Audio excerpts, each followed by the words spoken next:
Before I start this video, I'd like to send my thanks to all of you for your support all these months, and I hope to provide more content like this, if not better, in the future when the new patch hits the live servers. I honestly never would have thought anyone would have found my channel, but you guys did. So thank you all again very much for being here. And if you'd like to catch me live on Twitch, my link will be in the description down below, or it'll be on screen right now. So go give that a follow and catch me streaming live all my progs and my progression rate in Savages and also ultimate rates in Final Fantasy XIV. So with that said, I thank you all again very much for everything, and I hope to see you guys on my stream someday, sometime soon. Alright, so let's start off with this video. In my previous video, I shared my opinions on what new Raiders to be can do while they're all waiting for a new patch. So in this video, I'll be including some tips on what non-Raiders can do while you're all waiting for a new patch. The game has a lot of things that you can do, especially if you're just 1 year into the game or less, that has equally as much fun as raiding. I've been playing this game for a year and have met many friends with different sorts of playstyle. Not all of us enjoy raiding as much as I do, and I'm pretty sure there are quite a lot of players out there who enjoys this game as much without being involved in the raiding scene at all. So here I have a good friend of mine that enjoys playing the game as much as I do, but does not raid as much as I do. So in this video, my friend Kai will be sharing her thoughts on what she does while she's waiting for a new patch to come around. Bear in mind, while this video is titled Non-Raider Edition, both this and also my previous video provide values for both types of players. Whatever that's over here are basically our favorite things to do in game, and we hope that new players will also find the same, if not more, amount of fun in the game as well. Alright, the floor is all yours, Kai. Hey all, I'm Kai. Lexi invited me here to share a little bit about how I pass the time between patches as someone who's not really into serious raiding. A casual, if you will. Not everyone plays 14 to get on that endgame hustle. If you're like me, the stress of hardcore raiding isn't exactly what you'd call fun. That said, there's still a lot of things to be done when you're all caught up on new content. So here are my tips for 5 things to keep you busy between patches. Number 5. Achievements. Every game these days has them, and Final Fantasy is no exception. There are hundreds for all aspects of the game, from battle to questing and everything in between. You can find all of the achievements available listed under the character button.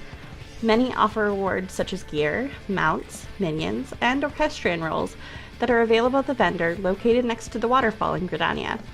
If you're anything like me, seeing all of those things to check off just screams possibilities. So go poke around and see what looks fun. Number 4. Mount and minion farming. This game has some of the cutest, weirdest, coolest mounts and minion pets. Seriously, have you seen the rocketing tortoise mount?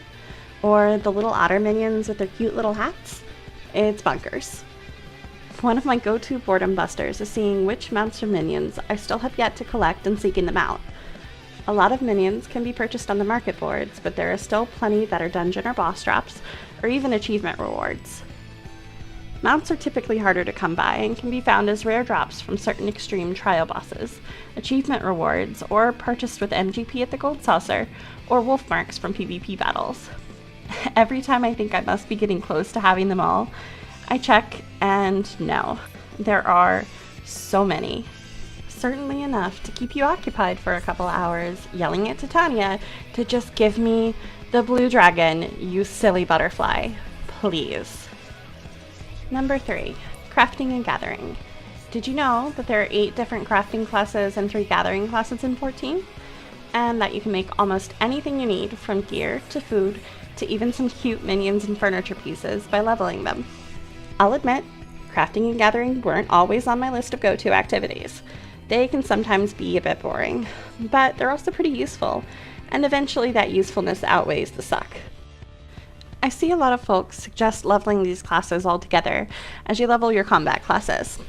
I did not do it that way, so I spent a lot of time between patches just focusing on getting them all to 80. I do suggest leveling as many as you can manage at once, as they all tend to lean on one another for resources, so it can make things go a little smoother than, say, having to buy 80 Dwarven Mithril ingots because your smithing classes and your miner are 20 levels too low to make them on your own. There are a variety of ways to level the non-combat classes. Some folks, like me, prefer to grind it all out by gathering mats and diadem, and macro crafting things for the Ishgard restoration efforts. That gives you a lot of XP per item if you can manage a decent quality and can get you those levels pretty fast. That said, it's also really, really boring and can be expensive if you're not gathering your own materials.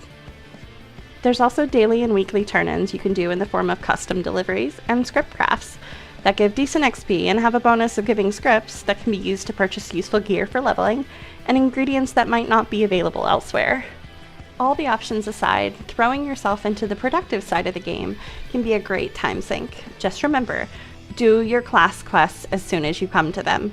Trust me, you do not want to get all the way to level 70 and realize you're missing a skill that comes from a level 65 class quest, and you're still due your level 10 one.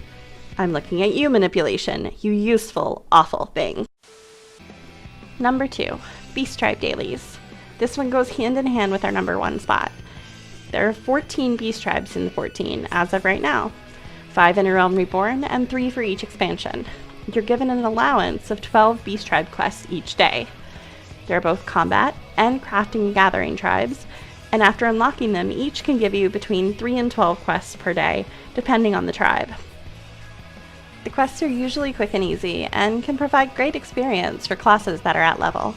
As a bonus, when your reputation increases, their vendors offer a variety of items like dyes, ingredients for crafting, and furniture for a house or apartment. The best part though? Every beast tribe has at least one unique to them minion and mount acquired once you get to the highest ranks in reputation. Also, if you're anything like me and love the stories of Eorzea, the beast tribes have some of the coolest, and in some cases saddest, questlines in the game. Number 1. I almost feel like my top suggestion is cheating, but it's honestly the best time sink in the game. Level your classes. There are 29 classes as of Shadowbringers, and you can play all of them. Take your time, do your quests and daily dungeon and raid roulettes, and explore what each class has to offer. There's no need to rush. You might find a new love in a class you never thought you'd enjoy. So that's it. 5 stress-free ways to spend that downtime while we wait for Yoshi P to give us another morsel of sweet, sweet new content. I hope I've given you some ideas you hadn't thought of, and you can find something exciting to try out. Until next time, thanks for the party. Have fun out there. I hope you guys found some inspirations from Kai's tips and tricks on what you can do to fill your time while waiting for any patch to come around in Final Fantasy XIV. Whether you rate or not, I am sure there are quite a number of things you can do that has quite a lot of fun in it. Both this and my previous video have a lot of common correlation that you can take with a pinch of salt if you're finding yourself getting bored in the game. Both Kai and I love having to-do lists in the game just so we can still enjoy the game as much without getting too bored while waiting for a new update. If you haven't watched my previous episode, I'll link it down in the description box below so you can all go check it out. But yeah, 5 fun things that you can do while you're waiting for a new patch that doesn't involve too much raiding at all. There are so many things that you can do, but these were our favorites so far, and we hope you'll find some inspirations in them so you can also have fun in the game.